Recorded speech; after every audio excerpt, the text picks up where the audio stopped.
দাদা যান বিরাদার। তো এই আব্দুল মুত্তালিব মায়ের গর্ভে ছিলেন, আর আব্দুল মুত্তালিবের পিতা হযরতে হাশিমের ইন্তিকাল হলো। তো আমি আপনাদের কাছে জানতে চাইবো যে আব্দুল মুত্তালিব যখন গর্ভে ছিলেন, তো আব্দুল মুত্তালিবের আম্মা জান উনি কোনখানে ছিলেন? মক্কায় না মদিনায়? মদিনায় ছিলেন। একটু ভালো করে বুঝবেন। তো মদিনাতে আব্দুল মুত্তালিবের আম্মা জান গর্ভে আব্দুল মুত্তালিব আছেন মদিনাতে নিজের বাবার বাড়িতে। কে? আব্দুল মুত্তালিবের আম্মা জান নিজের বাবার বাড়িতে আছেন, স্বামী পৃথিবীর মায়া মমতা ত্যাগ করে চলে গেছেন। বেরাদার, এই খবরখানা হযরতে হাশিমের স্ত্রীর, যিনার নাম হযরতে সালমা, ওই সালমার কাছে আসলো যে ওগো সালমা, তোমার স্বামী ইন্তিকাল হয়ে গেছে। হযরতে সালমা গভীর ভাবে দুঃখ প্রকাশ করে কান্নাকাটি করলেন। আল্লাহ পাক রব্বুল আলামিনের দরবারে দোয়া করলেন, ওগো আল্লাহ পাক রব্বুল আলামিন, আমার স্বামী চলে গেছেন, এই আমার স্বামী চলে গেছেন, আমার গর্ভে আমার সন্তান রয়েছে। ওগো আল্লাহ পাক রব্বুল আলামিন, এই সন্তানকে পৃথিবীর বুকে ভূমিষ্ঠ করার পর আল্লাহ তুমি আমার সন্তানের হেফাজত করিও। জোরে বলুন সুবহানাল্লাহ।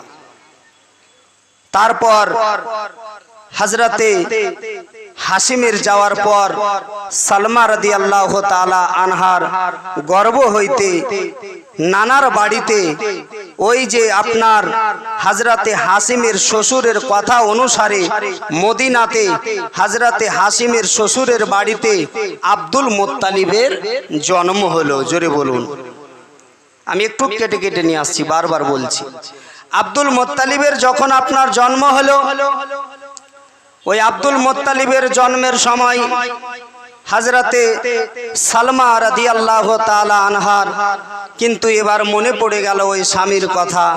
হযরতে সালমা কন্দন করেছিলেন, কান্নাকাটি করেছিলেন, ওগো আল্লাহ পাক রব্বুল আলামিন, আজকে যদি আমার স্বামী বেঁচে থাকতো, হযরতে আব্দুল মুত্তালিব যেমন জন্ম নিয়েছিল বাবা, ওই হযরতে আব্দুল মুত্তালিবকে দেখার জন্য হযরতে হাশিম রাদিয়াল্লাহু তাআলা আনহু আপনার ছুটে আসতেন। জোরে বলুন। কিন্তু বাবা আমার, বন্ধুগণ আমার, একান্ত আপনজনেরা, হযরতে হাশিম রাদিয়াল্লাহু তাআলা আনহু আর পৃথিবীর বুকে বেঁচে ছিলেন না। হযরতে সালমা রাদিয়াল্লাহু তাআলা আনহা নিজের সন্তানকে জন্ম দেওয়ার পরে আল্লাহর দরবারে দোয়া করলেন, ওগো আল্লাহ পাক রব্বুল আলামিন, আমার এই সন্তানটা জন্ম নিয়েছে, আমার সন্তানটা কত সুন্দর, আমার সন্তানটার চেহারা কত সুন্দর। আব্বাজি আমার, ওই হযরতে আব্দুল মুত্তালিব যখন আপনার জন্ম নিয়েছিলেন মদিনাতে নিজের নানার বাড়িতে, হযরতে হাশিম রাদিয়াল্লাহু তাআলা আনহুর সন্তান হযরতে আব্দুল মুত্তালিবের কপালে নবী মুস্তাফার নূর খানা ছিল। জোরে বলুন। ওই নবী মুস্তাফার নূরের আলোতে হযরতে সালমা রাদিয়াল্লাহু তাআলা আনহা বলেন, ওই আব্দুল মুত্তালিবের যেন পেশানির আলোতে, নবী মুস্তাফার নূরের আলোতে আপনার সালমার বাড়িখানা যেন আলোয় আলোকিত হয়ে গেছিল। আব্বাজি আমার, হযরতে আব্দুল মুত্তালিব জন্ম নিলেন নানার বাড়িতে, নানার বাড়ির সমস্ত লোকজন খুশি হয়ে গেলেন, আনন্দ প্রকাশ করতে লাগলেন। তারপরে হযরতে আব্দুল মুত্তালিব নানার বাড়িতে লালন পালন হতে লাগলেন। আস্তে আস্তে করে হযরতে আব্দুল মুত্তালিব যেন বড় হয়ে যান, আর আব্দুল মুত্তালিব আস্তে আস্তে করে বড় বড় হন। আর পৃথিবীর মানুষ যেন আব্দুল মুত্তালিবকে নিয়ে কথাবার্তা বলতে থাকেন, কে গো এই সন্তানটি, কে এই ছেলেটি এত সুন্দর, মদিনার বুকে এইরকম সুন্দর ছেলে আজ পর্যন্ত আমরা দেখিনি। আরো জোরে বলা যাবে? বাবা আমার, বন্ধুগণ আমার, হযরতে আব্দুল মুত্তালিব আরো আস্তে আস্তে করে বড় হতে লাগলেন। সারা বিশ্বের মানুষ জেনে গেল হযরতে আব্দুল মুত্তালিবের এত সুন্দর আপনার চেহারা, এত সুন্দর তার মুখের ফিগার। বাবাজি আমার, যেই ব্যক্তি আব্দুল মুত্তালিবকে দেখতো, সঙ্গে সঙ্গে আব্দুল মুত্তালিবকে দেখার পরে তাদের মনে আনন্দ চলে আসতো। এত সুন্দর চেহারা, এত সুন্দর তার মুখের ফিগার, এই মদিনাতে এর আগে কোনো সন্তানের হয়নি। আর কেনই বা হবে? কারণ এর আগে তো কোনো সন্তানের কপালে নবী মুস্তাফার নূরের জ্যোতি ছিল না। এই আব্দুল মুত্তালিবের আপনার কপালে নবী মুস্তাফার নূরের জ্যোতি ছিল। জোরে বলুন সুবহানাল্লাহ। বাবাজি আমার, এই আব্দুল মুত্তালিবের নূরের জ্যোতি কপালে আছে, লালন পালন হইতে আছেন আব্দুল মুত্তালিব। আব্দুল মুত্তালিব আস্তে আস্তে আস্তে আস্তে করে বড় হলেন। আব্দুল মুত্তালিবের বয়স যখন প্রায় 7 থেকে 8 বছর, কিতাব লিখছে প্রায় 7 থেকে 8 বছর যখন আব্দুল মুত্তালিবের বয়স হলো, তখন এবার মক্কা থেকে একটা কাফলা মদিনায় এসেছিল। ওই কাফলাটা কার? তো ওই হাসিম রাদিয়াল্লাহু তাআলা আনহুর ইন্তিকালের পর হযরতে হাসিমের একটা ভাই যার নাম ছিল মুত্তালিব, ওই মুত্তালিব হাসিমের দায়িত্বটা পেয়েছিলেন।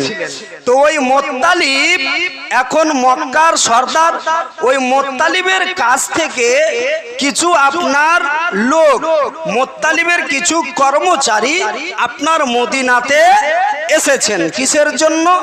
ব্যবসা বাণিজ্য করতে যাবেন মুলকে শাম দেশে, মদিনা দিয়ে যাচ্ছেন। কার লোক? মুত্তালিবের লোক, অর্থাৎ হাসিমের ভাই মুত্তালিবের লোক এবার চলে যাচ্ছে মুলকে শাম দেশে, আর যাচ্ছেন মদিনা দিয়ে। আর মদিনাতে আব্দুল মুত্তালিব একটা মাঠের মধ্যে খেলা করছেন। জোরে বলুন। এবার মুত্তালিব হলেন আব্দুল মুত্তালিবের চাচা। আব্দুল মুত্তালিবের আসল নামটা আব্দুল মুত্তালিব কিন্তু নয়। আব্দুল মুত্তালিবের আসল নাম হলো সিবাতুল হামদ। বুঝতে পারছেন? আপনারা বুঝতে পারছেন তো? আব্দুল মুত্তালিবের আসল নামটা হলো শিবাতুল হামদ কিংবা শাইবাতুল হামদ, বেরাদারনি ইসলাম একই নাম। তো ওই শিবাতুল হামদ আব্দুল মুত্তালিবের আসল নাম। তো যেমন হযরতে হাসিমের আসল নাম হলো আমার হযরতে হাসিম নামে বিখ্যাত, অনুরূপ ভাবে আব্দুল মুত্তালিবের নাম হলো শিবাতুল হামদ, ইনি আব্দুল মুত্তালিব নামে বিখ্যাত। এটা কেন?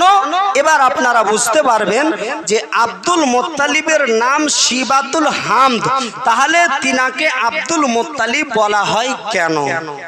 এবার শুনুন, এই আব্দুল মুত্তালিব মাঠের মধ্যে খেলা করছেন, আর ওই মুত্তালিবের কিছু দল মুলকে শাম দেশ যাবে ব্যবসা করার জন্য। রাস্তা হলো মদিনা দিয়ে তিনারা কিন্তু চলে যাচ্ছেন মুলকে শাম দেশে ব্যবসার উদ্দেশ্যে। মাঠের মধ্যে খেলা দেখে ওই আপনার দলের লোকেরা মাঠের মধ্যে দাঁড়িয়ে গেছেন, এক ধারে দাঁড়িয়ে গেছেন। যেমন আমাদের এইদিকে কোনো খেলা টেলা হলে দর্শক মন্ডলীকে দেখবেন বাইরে থেকে তারা খেলা অনুভব করে না করতে থাকে।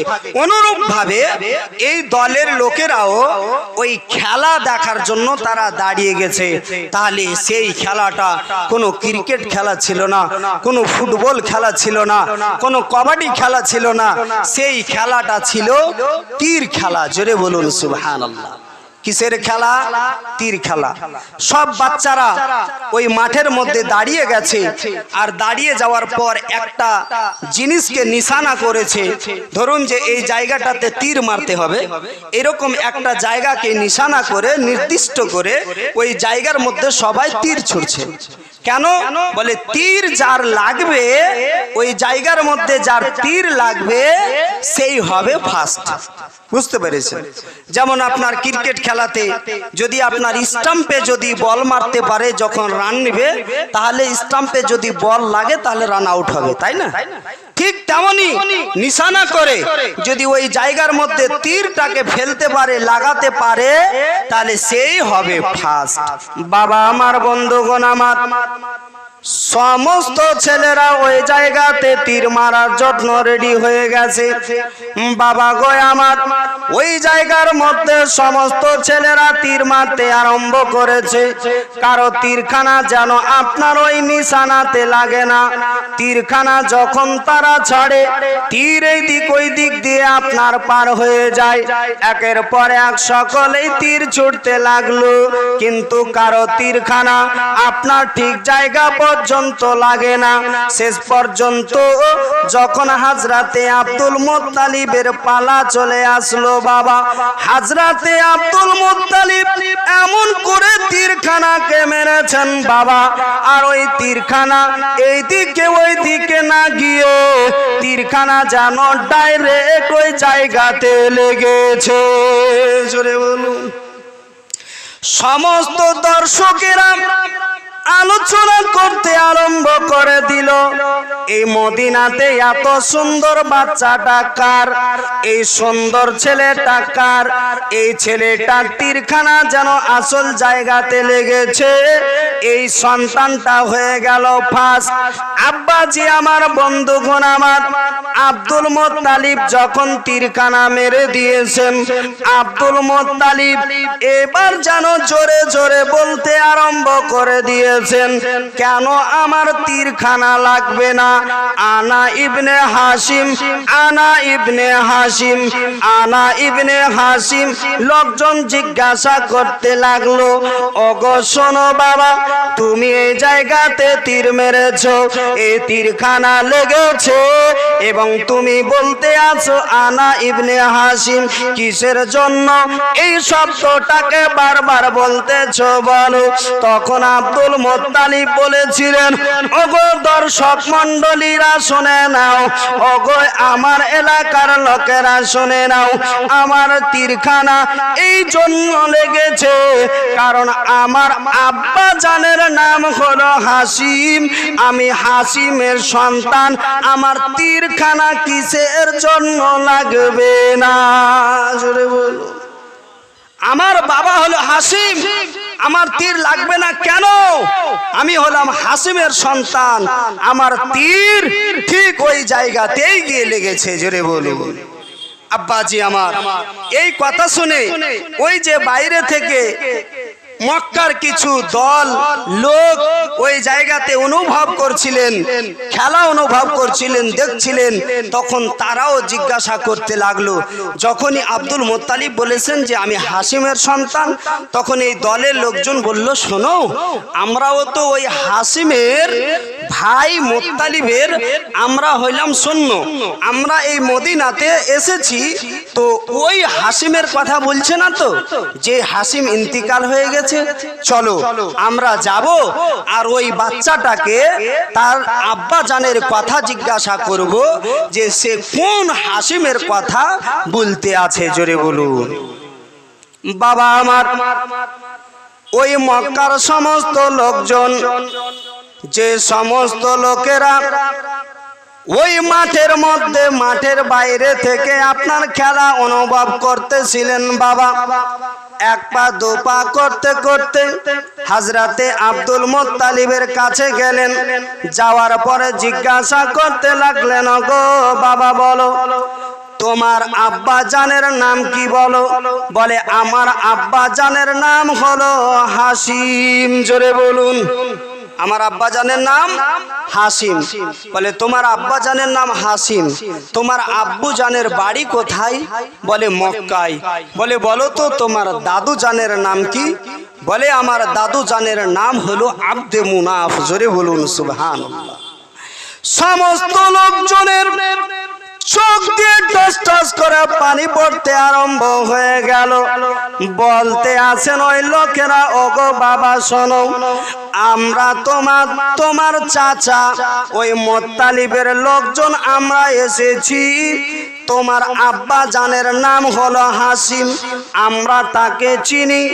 ও বাবা শুনে নাও, শুনে নাও, আমরা আজকে তোমাকে চিনতে পেরেছি, এর আগে কোনোদিনও তোমাকে চিনতে পারিনি। এই খবরখানা আজকে আমরা তোমার চাচা জানকে দেব। তোমার চাচা জানকে খবরখানা দেওয়ার পর আমরা তোমাকে আর মদিনাতে রাখবো না, মদিনা থেকে নিয়ে যাওয়ার ব্যবস্থা আমরা তোমার করব। আব্দুল মুত্তালিবের কাছ থেকে এই কথা বলার পর ওই সমস্ত লোকজনেরা কেউ বা বলেছেন যে মুলকে শাম দেশে গেলেন তারপরে ফিরলেন, কেউ বা বলেছেন যে না ওখান থেকে ওই লোকজনগুলো ফিরে আবার মক্কায় গেলেন। আর যাওয়ার পরে মুত্তালিবের কাছে গেলেন।